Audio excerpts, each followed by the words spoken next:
Naglabas ng pahayag si Kim Chiu tungkol sa nalalapit na kasal nila ni Paolo na ginanap sa isang press conference kanina.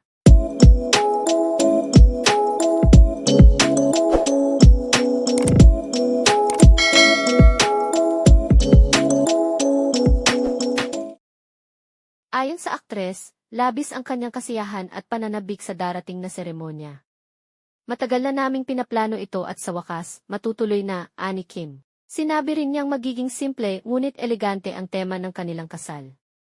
Inihayag ni Kim na ang kanilang mga pamilya at malalapit na kaibigan lamang ang inaasahang dadalo. Dagdag pa niya, ang kanilang relasyon ay puno ng pagmamahal at pag-unawa. Ibinahagi rin ni Paolo ang kanyang pananabik at pagpapasalamat sa suporta ng kanilang fans.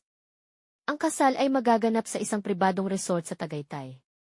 Pinapanalangin ng magkasintahan na maging inspirasyon ang kanilang pagmamahalan sa kanilang mga tagahanga. Sinabi ni Kim na ito na ang simula ng kanilang masayang buhay magkasama. Hanggang dito na lang muna ang balita namin ngayon. Kung nagustuhan nyo ang aming video, mangyaring mag-like at mag-subscribe na kayo para updated kayo sa mga susunod pang mga balita.